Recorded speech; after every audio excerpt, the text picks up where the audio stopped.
คือเขาเจ้าถามเฮ็ดจังใดยังสิได้บุญหลายๆท่านหลายๆให้หลายๆบ่แม่นบ่เกี่ยวกันกับมองหันสงสารแล้วบ่เกี่ยวกันท่านเขาเพียงแค่ทับพี่เดียวแต่ว่าบริสุทธิ์ใจอยากให้บ่หวังสิ่งใดตอบแทนอีหยังเลยโอ้เป็นบุญแล้วหนอนี่มีพระพุทธเจ้ามาให้เห็นมื้อนี้อาหารของเฮาก็มีโดยสมบูรณ์คือข้าวมันสิข้าวหยังก็สร้างข้าวกีตะกี้คนทุกข์คนยากเนาะข้าวกีไปเว้าประวัติเก่าของนั่งฮอดวิสาขาพร้อมล่ะวิสาขาหรือว่านั่งมริกาล้วนมีเหตุมาคล้ายๆกันเหมือนกันรับจ้างมื้อนึงเขาให้เขาเพียงแค่1ทัพพี่นึงเด้1ทนานเครื่องตวงตะกี้ทัพพี่ไม่ตาลหรือเขาเอาไม้มากึ่งเ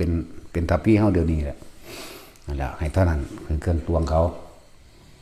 มื้อนึงได้ซ้ำนั้นบรรยากาศแต่ว่าโดยเขาที่เขาตำคกนะมันฟงออกก็ไปกอบเอาแกบนั่นแหละมาฟัดเอาเพื่อได้ห้ำเพื่อได้เขาปลายจากบนนี้แล้วก็มาปนกันหนึ่งใส่กันหุงใส่กันเรียบร้อยเลยครับกิ่งเอาห้ำแล้วมากี้บันนี้นั่นแหละเมื่อมันก็ย่างไปแล้วได้2 อันเท่านั้นแหละเฮ็ดเป๋ๆแน่จังน้อย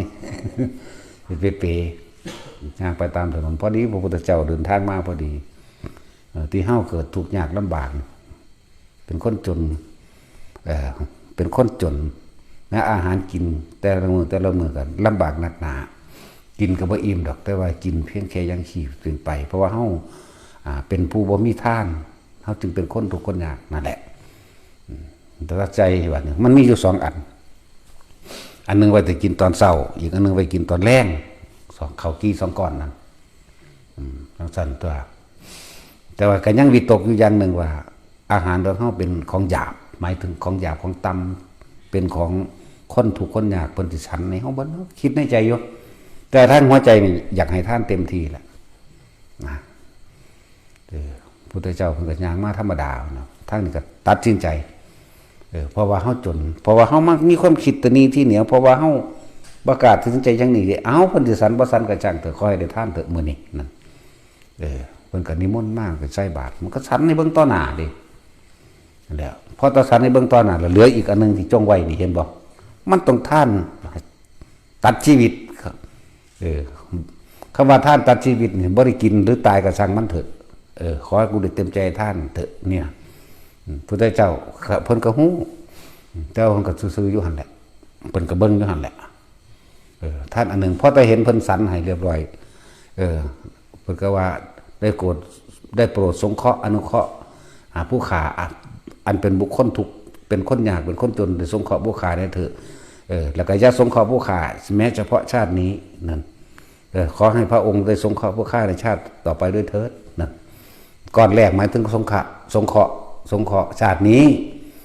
ก่อนต่อไปก่อนที่2มันสิตายก็ช่างเถอะอยากบ่ล่ะชาติหน้าสิเป็นนางฟ้านางสวรรค์หรือยังก็แล้วแต่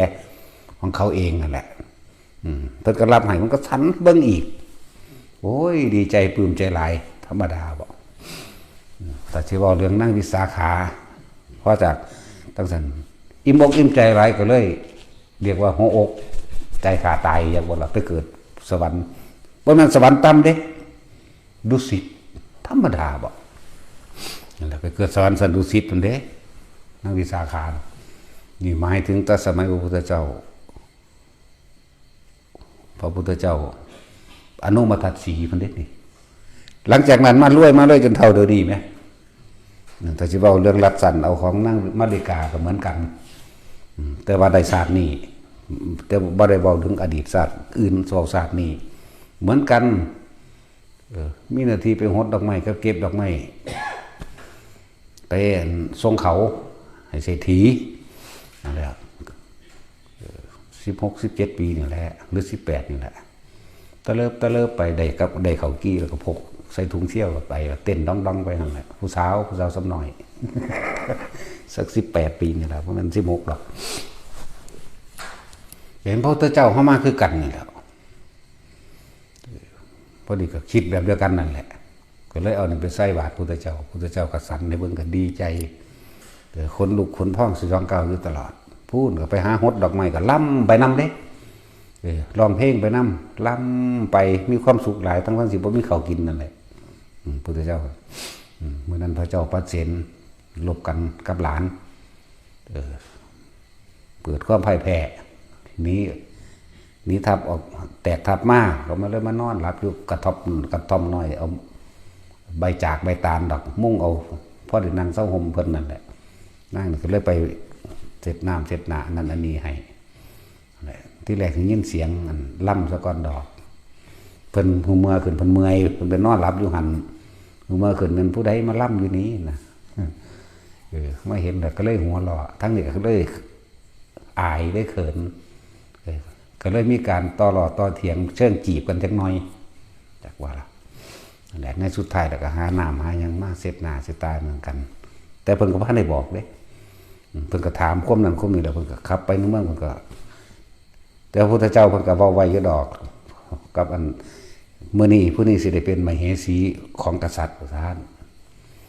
บอกกับพระอานนท์ล่ะบ่บอกกับผู้อื่นดอกเพราะพระพุทธเจ้ายิ้มเพิ่นบ่ยิ้มง่ายๆเด้แย้มพระโอษฐ์เรียกว่าแย้มขึ้นยิ้มแบบมีเลือดในน่ะความว่ายิ้มอันนี้พระอานนท์ก็แม่นตาเบิ่งซื่อต่อไปเด็กน้อยผู้นี้นี่กุมารีตัวนี้เนี่ยจะได้เป็นมเหสีเอกของเจ้าฟ้ามหากษัตริย์พระอานนท์ก็แม่นตาเบิ่งซื่อเฮ้ยขี้ลายปันไปสิเอานะเป็นจังซั่นแหละในเมื่อนั้นก็ได้อีหลีบาดนี่หลังจากลบกันออกมาแล้วฮอดเที่ยงฮอดบ่ายเพิ่นก็กลับประมาณ5 โมงแลงเทียบก็นำมาเอาก็มาเอาไปแต่งเป็นมเหสีเลยล่ะจังซั่นล่ะนั่นแหละ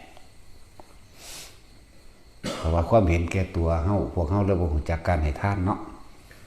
แถมซ้ำทุกคนซุมื้อนี่ทานแบบใดทานเราขอท่านเราหวังผลท่านเราสาธุผู้ข่าวคนทุกคนอยากเลยถูกหวยวันถือก็ได้ละมันถือ5 บาทนึงได้350ถือ2 ตัวนึงนอกจากสิ่งนั่นเสร็จแล้วตัวมันบ้างดีบ่ดีตัวเปอร์เซ็นต์มันนั่นแหละเขาไปซื้อให้5 บาทคุณซื้อเบิด 2,500ถือ5 บาทได้350ดีใจขนาดเด้อันเสียไปบ่ฮู้จักได้เห็นบ่มันเป็นบ้าคือยังเด้คนได้350บาทแต่ของถือเลขดีใจคิดเอาดอกมื้อนั้นคือเสียงคิ้นคากมันห้องปีนทองมันเบิ่งคือตัดสินนั่นแหละแต่สำนำหน้าบ่ได้ซื้อตั้งๆมันตรงเบิดเด่นนั่นแหละท่านก็ไปหวังผลอีหยังเกินหวังผลเวอร์อยากบ่ล่ะหวังจากได้เดี๋ยวนี้เขาเราได้คนนั้นให้ถูกลอตเตอรี่แจ็คพอตคนนี้ว่าได้เอาได้ธรรมดานี่เอาแจ็คพอตเอาบักหา60 ล้าน80 ล้านคนนี้นั่นสั่นแล้วมันก็เลยถูกอยู่ตลอดมันก็เลยยากจนอยู่ตลอดเพราะว่าคำว่าทุกนี่เพราะว่ามันบอกจากคำว่าพ่อมันเลยทุกรวยเพียงใดก็ช่างมี100 ล้าน1,000 ล้าน100,000 ล้าน10,000 ล้านถ้าบอกจากคำว่าพ่อคนผู้นั้นย่อมก่อกองทุกข์ใส่หัวใจเจ้าของมาตลอด